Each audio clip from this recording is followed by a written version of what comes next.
Martyrs' Day today, the first after the Union government announced the Union Territory status for Ladakh on the 5th of this month. Nawang Dorji and Stobdan were killed in police firing during the agitation for UT for Ladakh in 1989 on this very day. People from almost every village of Leh district have participated despite curfew on this day in 1989 in the agitation. Today morning, students from various educational institutions gathered at Chokang Vihara, the Ladakh Buddhist Association head office. They proceeded to Martyrs Park in Leh-Srinagar Highway. The commemorative meeting in Martyrs Park has been attended by all religious leaders and political parties. Speakers thanked the Prime Minister and Home Minister for fulfilling the 17-year-old demand of the Ladakhi people. After returning from his three-nation visit to France, Bahrain and the UAE, the Prime Minister visited the family members of former Union Minister Arun Jaitley at his residence and offered floral tributes to a portrait of the departed leader. Union Minister Nitin Gadkari has attended a business summit on Khadi on the theme Globalizing Brand Khadi, the Pride of India. The summit was organized jointly by CII and Khadi and Village Industries Commission. Nitin Gadkari said that Khadi is associated with Gandhi's vision of creating Swadeshi products. To make it a global trend, we must think beyond the traditional weaving and create more designs by modernizing Khadi with latest technology. The 7th National Community Radio Sammelan was organized at Ambedkar International Centre in New Delhi today. Information and Broadcasting Secretary Amit Khare released a film to mark the occasion. Addressing the gathering, the Information and Broadcasting Secretary stressed that community radios are very effective in dealing with local problems as they disseminate information in their own language. 15 people have been killed after a truck has overturned on two tempos in Shahjahanpur district in Uttar Pradesh. Chief Minister Yogi Adityanath has taken cognizance of the incident and directed district administration to provide medical care to those injured and appropriate compensation. In Kerala, Kottayam Court has awarded double life imprisonment to the 10 people for the killing of 23-year-old Dalit Christian man Kevin P. Joseph last year, which had triggered widespread protests across the state. 3 people, including prime accused Sianu Chako, Kevin's brother-in-law, were also convicted under IPC Section 120B for criminal conspiracy.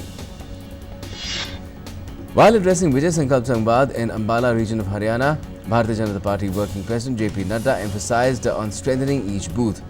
Nadda further added that the party workers have to propagate the vision of the government among people and highlight the beneficial schemes launched by the BJP government at the state as well as the central levels.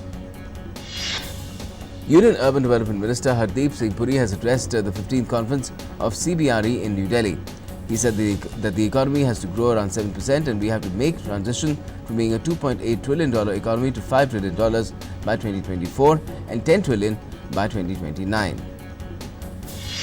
Rising for a third straight session, the BSE benchmark Sensex gained another 147 points on Tuesday.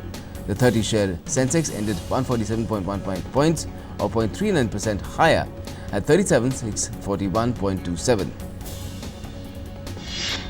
The broader NSE Nifty rose 47.5 points or 4.43% to 11,105.35. During the day, it climbed a peak of 11,141.75 and touched a low of 11,049.5. The Indian rupee appreciated 32 paise to 71.70 against the US dollar intraday.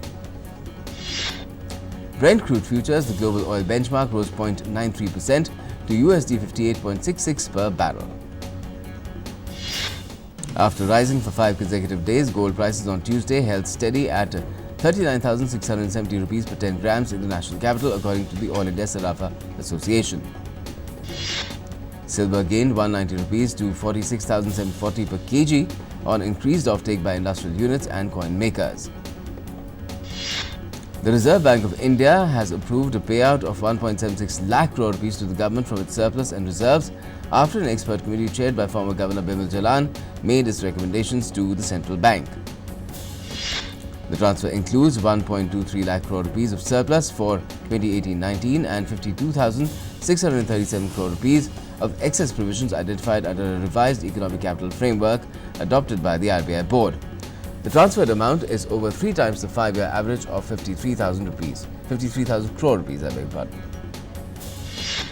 The Finance Ministry has extended last date for filing GST annual returns till the 30th of November. Finance Minister Nirmala Sitharaman has met businessmen in Pune and discussed various issues. The Union Minister of State for Finance Anurag Thakur and Revenue Secretary Ajay Bhushan Pandey were also present at the meeting. The Finance Minister, that is Nirmala Sitharaman, has said whatever be the size, small, medium, micro, nano or large entrepreneurs of this country, we want them to carry on with their business without a worry. Rating agency ICRA has said National Highways Authority of India may revert to build, operate, transfer mode of projects due to increasing financial burden. Chemicals and Fertilizer Minister D.V. Sadanand Gowda has asked the industry to suggest if policy interventions are required to boost growth of the sector, which has the potential to reach from the current $163 billion to $304 billion by 2025. IIT Guwahati has launched 4 new courses from the 2019 academic session, including 3 international programs with Jifu University in Japan. The new programs include MTech in Data Science, International Joint Master's Degree Program in Food Science and Technology, and International Joint PhD Program in Food Science and Technology. The country's largest car maker Maruti Suzuki India is looking at CNG option to fill in the space vacated by small diesel engine cars in future. South Korean auto major Hyundai plans to start rolling out upgraded BS6 compliant models, including diesel trims, on a regular basis by early next year. Harley-Davidson has launched its first BS6 emission norm compliant bike, Street 750, in India priced at 5.47 lakh rupees. In tune with India pushing for adoption of electric vehicles, the company has also showcased its electric motorcycle Livewire. Automation Anywhere, a leader in robotic process automation, has announced that it will open 4 new offices in India to support customer and partner growth. To increase bilateral trade and economic growth between India and Australia, Sydney is set to host the 4th edition of Taxpo 2019. It is slated to take place on the 27th and 29th of August. Uber users in India will now be able to call its 24/7 safety helpline to flag issues like misbehavior, dispute with drivers or breakdowns during an ongoing trip. The new feature will allow riders to speak directly to Uber's in-house safety team and will allow riders to connect to law enforcement authorities in an emergency. Days after protests turned violent in Hong Kong, CEO Carrie Lam has said that she will continue to hold the fort as leader in response to a question on whether she has considered to resign in order to restore law and order. Hong Kong leader Carrie Lam has also said that the escalation of violence and anti-government protests that have rocked the Asian Financial Centre for 3 months are becoming more serious. A Chinese-born Australian writer, Yang Hengjun, has been formally arrested on espionage charges in China after months of detention. The Australian citizen has been held in Beijing since January under harsh conditions. That's what the Australian Foreign Ministry has said. Australian Foreign Minister Marise Payne has said that she is deeply concerned and disappointed over Yang Hengjun's arrest, who is a former Chinese diplomat turned online journalist and blogger. Australian Attorney General Christian Porter has said that the Australian government is trying to offer highest level of assistance. However, there are always going to be limitations to that when someone is arrested on a charge for an offence in another sovereign jurisdiction. In response, China has said that the writer is being processed in accordance with law. China also said it was strongly dissatisfied with Australia's statement regarding the writer Yang Hengjun and called on it not to interfere. United States President Donald Trump has said that he is prepared to meet his Iranian counterpart Hassan Rouhani in the next few weeks after talks over Tehran's nuclear program at a G7 summit in France. In response to the statement made by the US President, Iranian President Hassan Rouhani has said that the US has to take the first step by lifting all sanctions against Iran. The Brazilian government has said it will reject an offer of aid from G7 countries to help tackle fires in the Amazon rainforest. G7 countries made the $20 million aid offer to fight the blazes at the Biarritz summit. In Peru, locals have taken up brooms, shovels and branches to fight back advancing fires at the Ampe Natural Reserve in the Apurimac region. Over 140 hectares of forest have been burned so far. The country is battling nearly 150 fires in the dry season. New Jersey unveiled a $120 million plan to speed up the replacement of old lead pipes in Newark in response to mounting alarm about the toxic metal leaching into the drinking water in the city. Malaysia and Vietnam have signed an agreement to work forward. The countries have signed a memorandum of understanding on cooperation on law enforcing and search and rescue at the sea. The agreement was signed by Vietnamese Deputy Defence Minister and Malaysian Minister for Foreign Affairs. Sri Lanka's new army commander, Lieutenant General Shavendra Silva, has denied that he or his troops violated human rights during the final phase of war against Tamil Tiger rebels in 2009.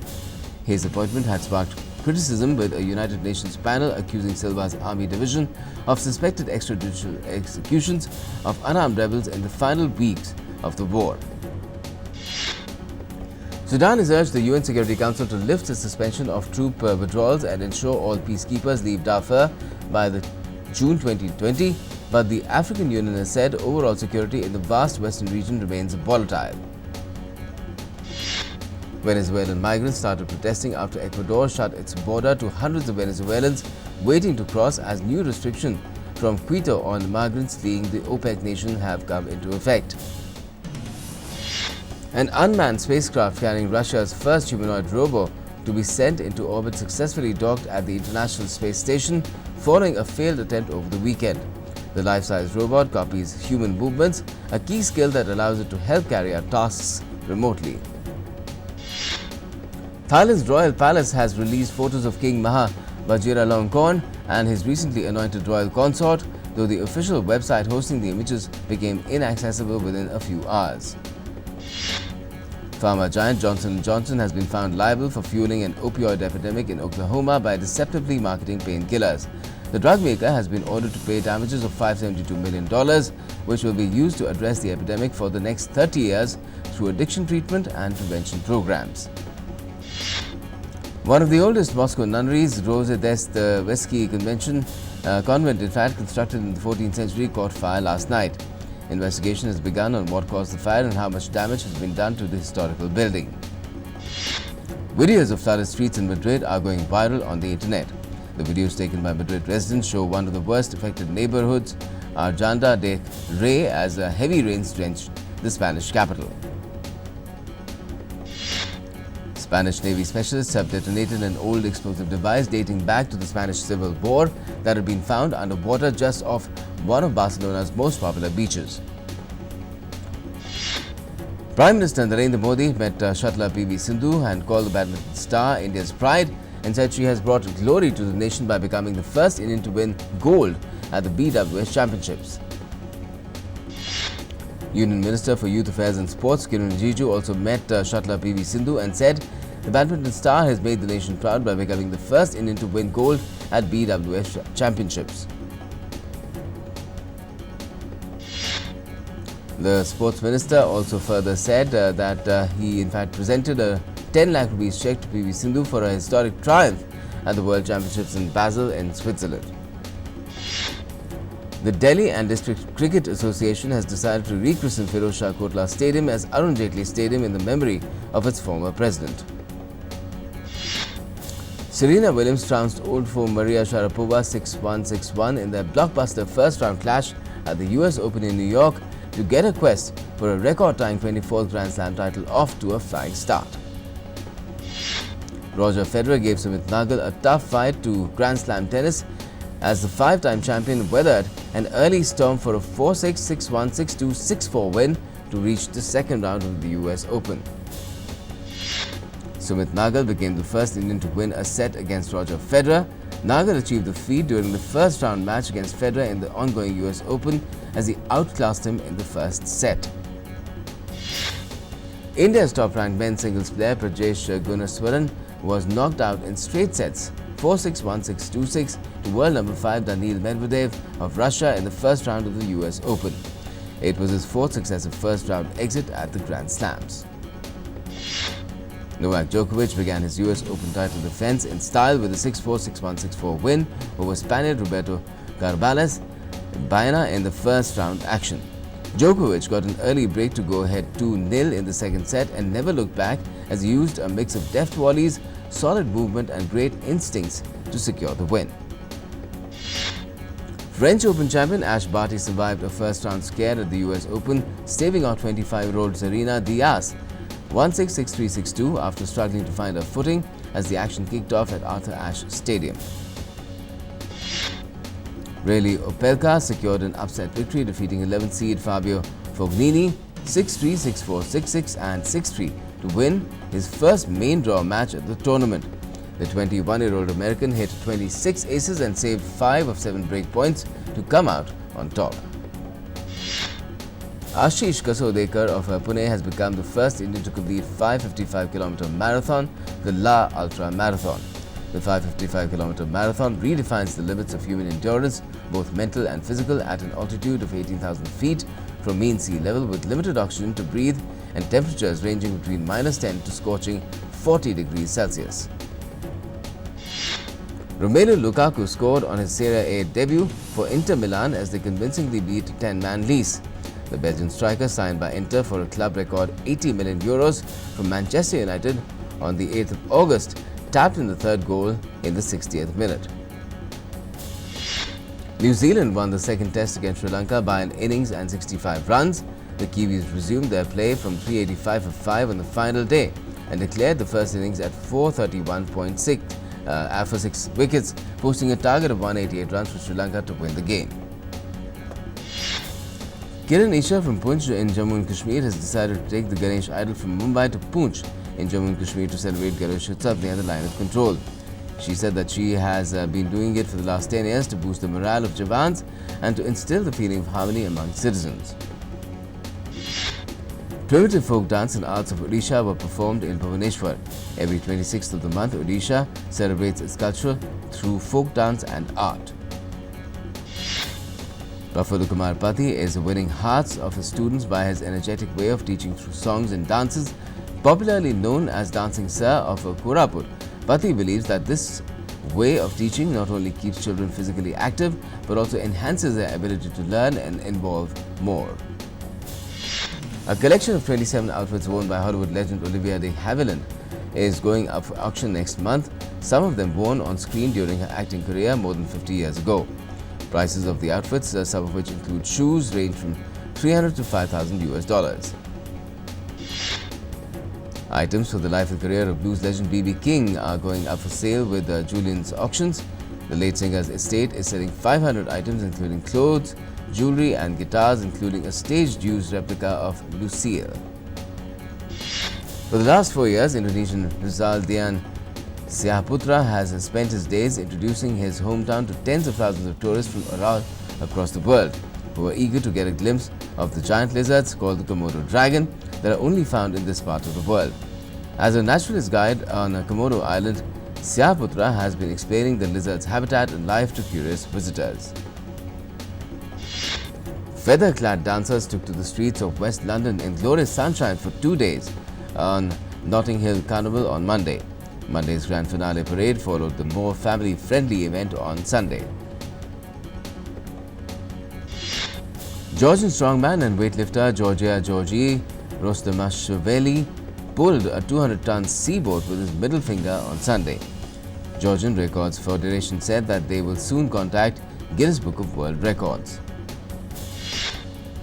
Hundreds of people gathered at the second edition of the Red Love Festival in the western French town of Châteauguiron to celebrate redheads and raise awareness about the discrimination some of them face in France. Jaguar twin cubs Maya and Maverick made their public debut at the Claws and Paws Zoo in Pennsylvania. The cubs were born in June, and after 10 weeks of round-the-clock attention by vets at the zoo, they are now strong enough to be out in the full-sized Jaguar enclosure. Barcelona unveiled a statue of Dutch former player and coach Johan Cruyff at the esplanade of the Camp Nou Stadium. Johan's son, Jordi Cruyff, said that the Camp Nou was the right location for the statue due to the special place it held for his father as a coach and player. Hrithik Roshan and Tiger Shroff starrer movie War trailer has been released. Directed by Siddharth Anand, the film will hit the silver screen on the 2nd of October. Lakshmi Bomb starring Akshay Kumar and Kiara Advani has been preponed. Now the film will release on the 22nd of May 2020.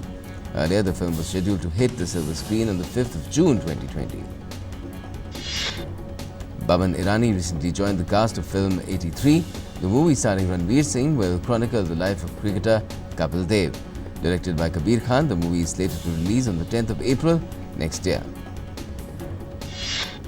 The first teaser of Ayushmann Khurrana's movie Bala released on Monday.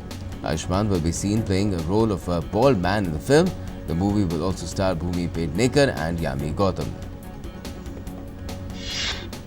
MTV Video Music Awards are the annual extravagant gig which sees musicians, pop stars, rock stars from across the world, has been held in Newark in New Jersey. It was Ladies' Night on the MTV VMA red carpet with Taylor Swift leading the pack colourfully in Newark in New Jersey. Summer favourites Lizzo and Megan Thee Stallion, who performed during the pre-show, also sent fans wild with their arrivals. In a girl-powered MTV Video Music Awards, Taylor Swift won Video of the Year and Ariana Grande was voted Artist of the Year, while rapper Cardi B won the Best Hip Hop Video Artist award. Actor-comedian Eddie Murphy is all set to return to Saturday Night Live after 35 years. Eddie will be hosting this year's Christmas episode, which will mark his comeback. Stephen King's Pennywise, the child-eating clown, is back and ready to scare people in It Chapter 2, which premiered on Monday night in Los Angeles. It Chapter 2 opens in US theaters on the 6th of September. Actor Keira Knightley has turned to the 2003 Iraq War for her latest film, Official Secrets, in which she portrays a British government employee who was fired for leaking a secret US memo in the run-up to the conflict. Los Angeles comedian Kurt Braunhall has come up with a new idea of Stand-Ups, a 4-minute comedy show inside your car as it goes through a car wash. In a city known for its car culture and notorious traffic, Braunhall said a show inside people's vehicles was the most LA setup he could imagine. The trailer of Lucy in the Sky is finally out. The film starring Natalie Portman will release on the 4th of October this year. Noah Hawley will mark his directorial debut with this film. Pop star Ariana Grande told fans that Manchester held a special place in her heart as she performed at the city's Pride event. It was her first time performing in the city since the 2017 terror attack and subsequent benefit concert. Disney released the special look trailer at Star Wars: The Rise of Skywalker 2 days after it was first shown to fans and the media at Disney Convention D23. Trailer recaps previous 8 films before showing off new footage from the film being released in December. And finally, thousands of Kenyans attended Nairobi's 2019 Comic Conference, which culminated in a colourful costume play competition. Fans of comics and superhero movies were judged on the craftsmanship of their outfits. The Thunderball costume was this year's winner. And the latest continues right here on DD News. Stay tuned.